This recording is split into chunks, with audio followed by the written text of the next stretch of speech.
Ini saya join lagi, koneksi tadi udah habis yang pertama. Brian, Muhammad, Ika, Japirvin.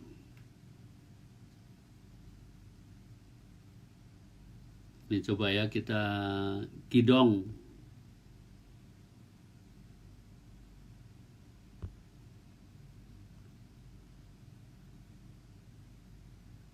Pak Minyonya, Baby Vini, Nat, Isti, apa kabar?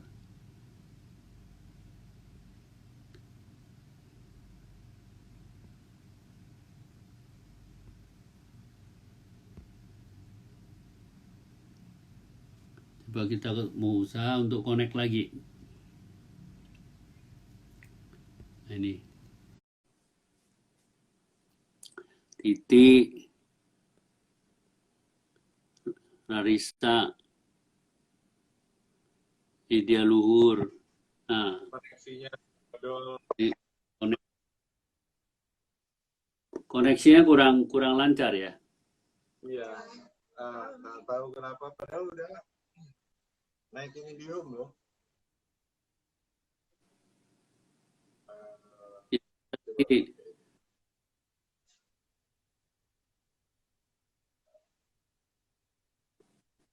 Gidong, apa kabar Gidong dari Korea?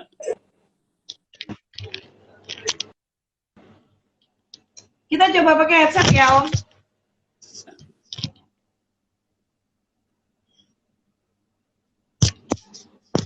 Halo, Om. Lebih bagus. Halo? Lebih kedengaran, Om? Lebih kedengeran sih, Om. Ya.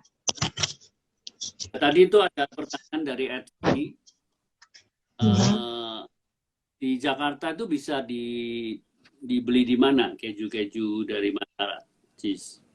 Saat ini di Jakarta kita ada beberapa reseller resmi, itu di Grand Lucky SCBD, lalu platform online itu ada Luxe Food, The Chili Bean, Toko Tumbas, sama beberapa sedikit item ada di Pak Agus Tempe. Kalau orang langsung pesan dari masyarakat Jogja bisa juga? Bisa, Om, bisa. Oke, moga-moga tadi si Edvi udah dapat jawaban ya, nanti saya kasih kontaknya. Ini dari Fiji. Halo Fiji, apa kabar? Ini kapan kita ketemu?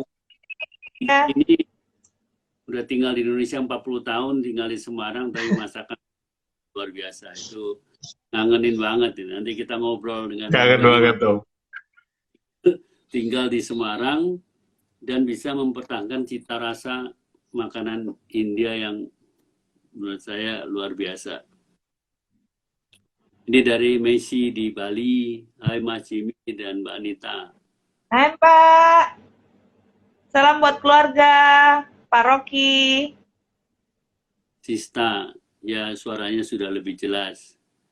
Oh, ini Chandra dari Bali.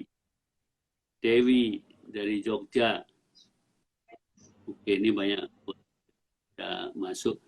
Coba selain itu, sekarang gini, untuk orang Indonesia itu, saya tahu orang Perancis itu tidak mungkin hampir tidak ada sehari yang nggak makan keju. Dan saya anggap itu sudah satu. Dan kedua, udah kebutuhan sistem badannya dia. Bahwa dia perlu probiotik. Selain ketasan dan favorit. Dan keju itu kita harus belajar untuk mengapresiasi keju. Nggak bisa cuman, kalau keju-keju biasa yang, nah sekarang ini juga satu sering tanya, perbedaannya ada keju-keju yang dibikin sudah blok-blokan, proses cheese, sama keju Kalau keju sejak ribuan tahun yang lalu, Om, bahannya cuma 4 tadi yang saya jelasin. Fresh milk, kemudian enzim untuk penggumpalan, lalu starter keju, bakteri, dan garam laut. Nah, kemudian di 50 tahun terakhir ada orang, kalau saya nggak salah itu orang Swiss yang orang Jerman yang lahir di Swiss lalu pindah ke Amerika, namanya Johannes Kraft. Nah, bapak inilah yang kemudian menciptakan pertama kali proses cheese. Caranya adalah dia beli keju natural yang 4 bahan baku tadi, 1 kilo. Kemudian dia sediakan bahan lain seperti tetradioxylin untuk emulsifier, potasium fosfat untuk pengawet, sodium benzoat, lalu tepung pati, 1 kilo juga. Lalu di mix lah 1 kilo keju dengan 1 kilo bahan chemical tadi dan tepung tadi dengan 20% minyak sawit. Setelah itu dicetak. Jadi itu kemudian disebut proses yeast. Jadi proses yeast bukan membuat keju, tapi memixing keju, mencampur keju. Itu nggak bisa dianggap ada probiotiknya ya? Agak, sudah nggak ada. Kalau itu saya bisa memastikan proses cheese dia karena ada proses mixing dengan suhu panas untuk dicampur, jadi probiotiknya udah almarhum. Itu bedanya ya.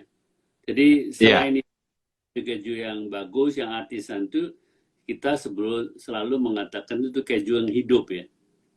Iya. Iya, Om. Jadi sekarang kalau orang Perancis selalu menuntut keju yang hidup, Om. Maksudnya dia selalu tanya, ini umurnya berapa?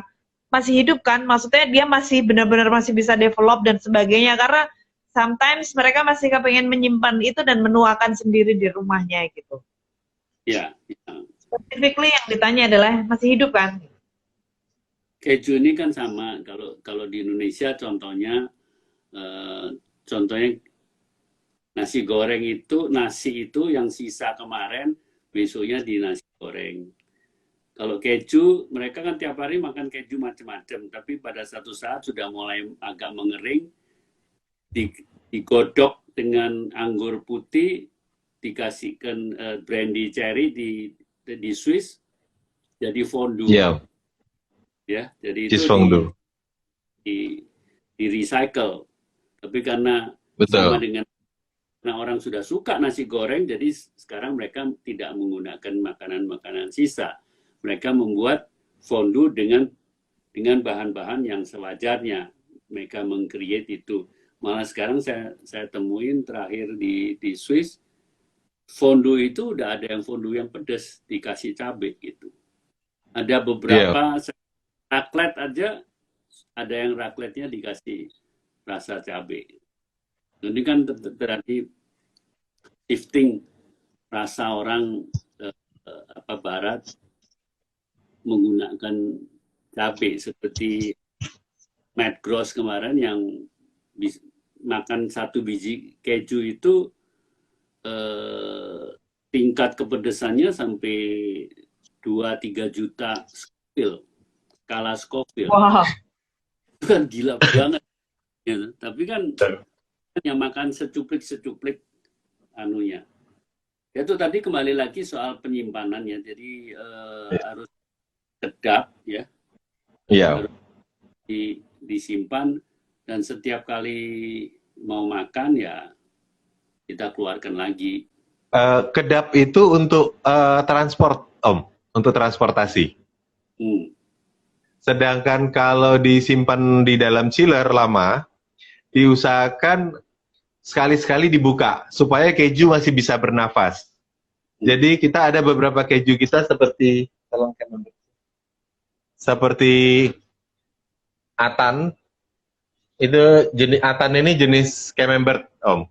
Ini kita bungkus pakai kertas nasi. Ya. Ini supaya dia bisa bernafas. Ada beberapa kertas bahkan yang permeable, breathable, yang memang dia didesain untuk bisa keluar masuk udara bisa keluar satu arah. Jadi masih bisa pergantian udara di dalamnya. Hmm. Itu untuk penyimpanan. Terus memang paling bagus ya kalau saya beli keju-keju di Prancis ya, mereka bungkus dengan kertas, ya ada laminate plastiknya di dalamnya, terus saya minta divakum supaya saya bisa bawa dalam perjalanan yang jauh. Keju tuh dalam perjalanan 30 jam juga nggak ada masalah. Asal ya kecuali sesuatu yang misalnya sang marselam itu kalau temperatur agak tinggi dia lumer. Ayo. Iya. Terus juga saya perhatikan mungkin ya Jamie juga sama Anita udah pernah coba. Apa sih sekarang ada artisan, terus ada lagi keju-keju yang rare. Yeah. Keju-keju yang rare ini saya kasih contoh nih. Contohnya ada namanya keju kambing. Yeah. Banyak orang itu tidak suka goat cheese. Begitu dengar goat cheese, dia bilang udah nggak suka. Nah, saat itu saya dapat keju ini, saya nggak bilang ini goat cheese atau enggak. Saya kasih coba. Dia makan terus. Begitu saya cerita, ini goat. Loh, kok bisa goat? Ini kebetulan jenis namanya Ras Rover. Ras Rover itu bisa di Google. Ras itu ras jenis kambingnya. Rover, R-O-V-E. Itu di seluruh Prancis mungkin cuma tinggal 3.000 ekor. Itu bekas kambing-kambing gunung. Yang terus mereka ambil, tapi itu pun tidak bisa tiap hari, gitu. Tidak bisa selalu ada. Nah, hal-hal seperti itu tuh yang sering menentukan spesifikasi Beaufort, kapan Alpas, makan rumput di gunung, makan rumput di bawah. Orang lihat warnanya, kalau warnanya pucat, oh ini pada makan rumput yang gunung karena kurang klorofilnya. Kalau dia lebih kuning, yang kuning mungkin makan rumput di dataran rendah kena klorofilnya lebih banyak sehingga dia hijau dan lain sebagainya. Nah itu beberapa pemasok keju yang punya reputasi itu mereka dinamakan affiner. Bernard Anthony, terus Laurent Dubois misalnya. Laurent Dubois. Mereka itu kerjanya keliling seluruh Prancis membeli keju-keju yang masih muda dari artisan-artisan yang kecil-kecil itu, yang spesial-spesial saya coba, terus dimatangkan di cellar itu apa ya bahasa Indonesia ya? Cheese cave atau fasilitas afinas mereka. Afinas ya, mereka yang tradisional itu berlapis sampai ke bawah, seperti galian sumur gitu, dan tiap level itu ada menentukan jenis keju itu masuk ke kedalaman berapa gitu. Dan kalau dengan yang afina yang resmi itu, mereka boleh bungkus, boleh ngelepas bungkusan aslinya diganti. Kalau kita beli di ya praktis kita nggak tahu siapa yang bikin. Memang meskipun ada yang masih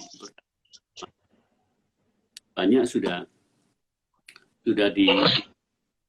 ya itu ya pengalaman saya, kenapa saya nikmatin sekali keju Prancis itu karena karakter, dari yang mild sampai yang baunya udah nggak karu-karuan gitu.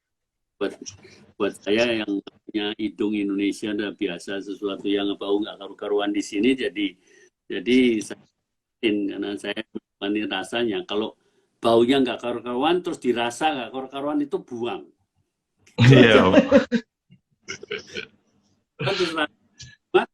Itu kita memang itu karakter gitu. Bicara tentang yang tadi Om cerita yang pakai cabai, udah, itu juga sebenarnya menurut kami menambah karakter dari si produk keju, jika bahan baku penambahnya ini juga punya story-nya, Om. Punya karakter wilayahnya, punya spesifikasi jelas asal-usul bahan bakunya. Ini kami ada juga bikin, ini belum kita launching, Om. Ini kita bikin Havarti, tekniknya dari Denmark, Havarti ini. Lalu kita infuse titik-titiknya ini parsley, herbs. Jadi kita belum pakai chili flake, belum. Ini herbs sama garlic, Om. Flavor garlicnya kuat sekali yang ini. Iya, baunya udah. Garlic. Kenapa kita pakai parsley?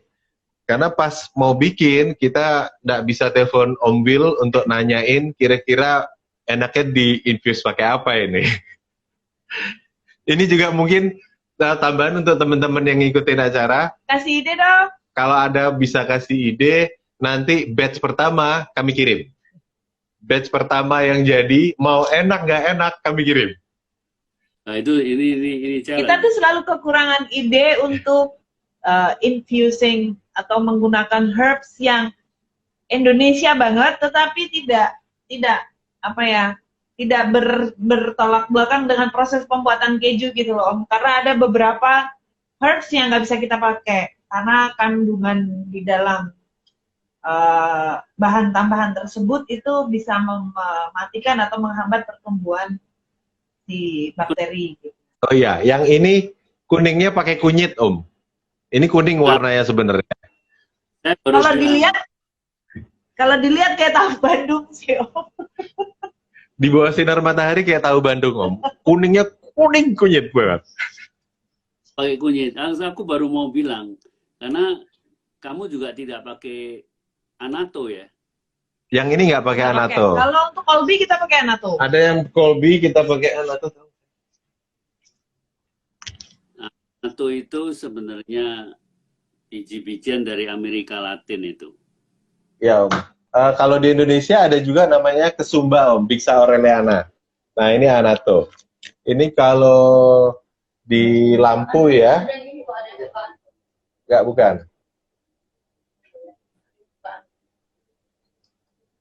Nggak. Kalau di lampu, di senterin coba.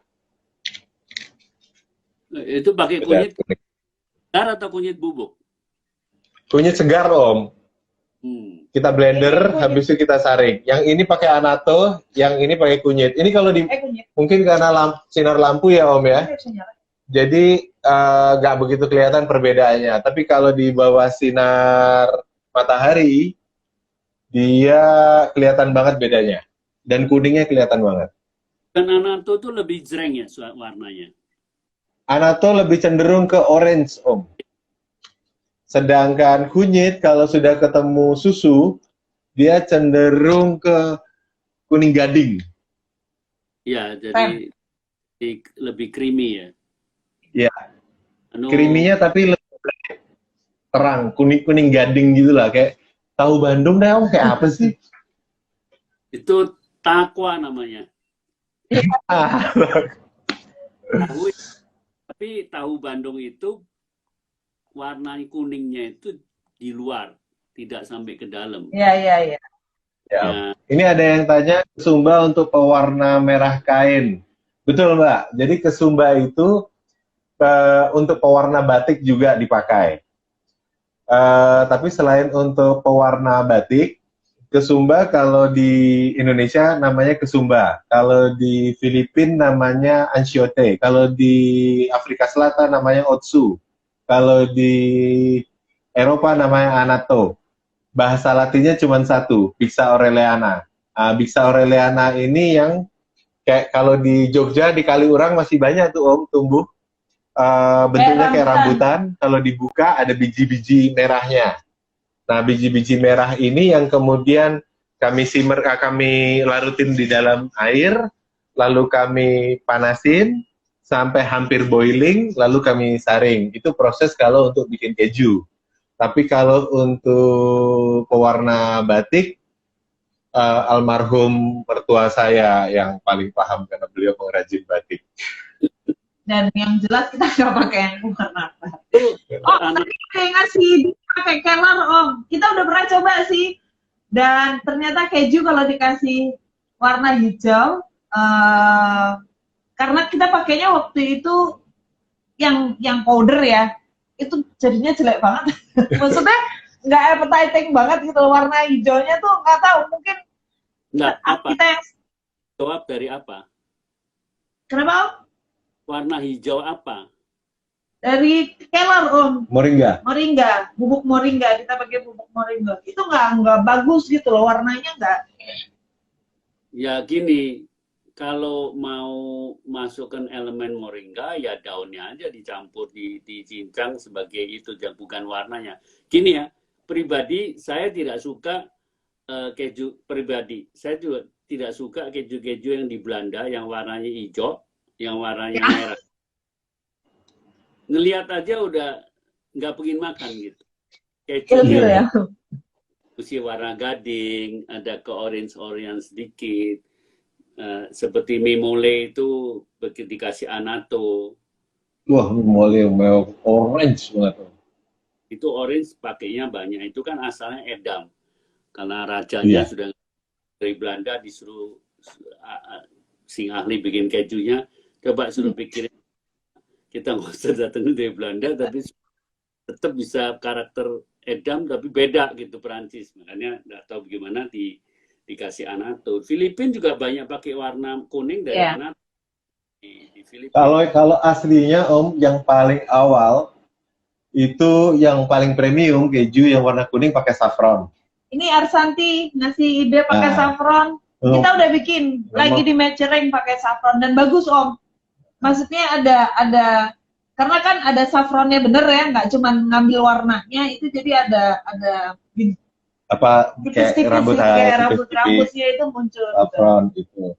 Tapi karena saffron harganya mahal sekali, jadi pakainya anato. Saffron for the poor.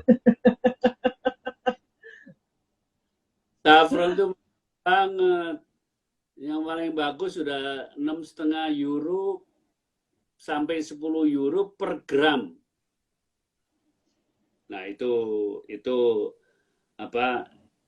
Ya semua orang kan berusaha untuk merubah menggunakan apa. Tapi anato itu netral. Kalau saffron ada rasa, ada aroma. Iya, betul. Rasa ada juga dikit Om.